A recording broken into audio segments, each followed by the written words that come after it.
बेटा मैं साहब औलाद हूँ। मेरे 3 बेटे हैं, बेटी नहीं है मेरी।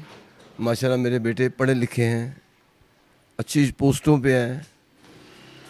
अब यहाँ पे पहुँचे, मैं कराची से आया, खैर बात क्या के इज़्ज़त के डर से आया था। इज़्ज़त, क्योंकि अब बच्चों को मेरी ज़रूरत नहीं है, और जिस वक्त बच्चों को मेरी ज़रूरत थी मैं शाना बशाना उनके साथ था। अब मुझे बच्चों की ज़रूरत है और बच्चे मुझे इग्नोर करते हैं। ऐसी क्या वजह है कि आपके अपने ही बच्चे जिनके लिए आपने सारी ज़िंदगी उन पर लगा दी, आपने बच्चों को पढ़ाया लिखाया, एक मुकाम तक पहुंचाया, और अब वही बच्चे आपको जो है ना वो इस तरह से आप कह रहे हैं कि मैं इज़्ज़त के डर से आ गया हूं, तो वो क्या डर था, किस तरह का डर था? बात यह है कि मुझे अंधा प्यार और अंधा अतमाद ले डूबा। मुझे उस वक्त इस चीज़ का अंदेशा नहीं था कि मैं ओल्ड होम में आऊँगा।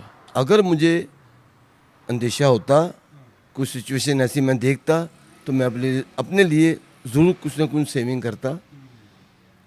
उस वक्त मुझे अंदेशा नहीं था कि मैं इधर आऊँगा। बच्चे मेरे साथ थे, हर चीज़ थी मेरे पास।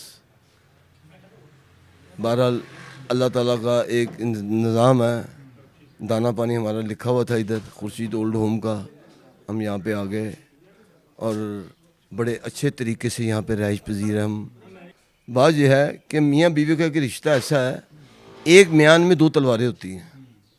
इस दौर की औरत जो है ना, वो 25 साल इंतज़ार करती है, 25 साल बाद वो तलवार निकालती है और अपने बच्चों के बाप की गर्दन पे वो चला देती है। आपकी वाइफ नहीं है? मेरी वाइफ है।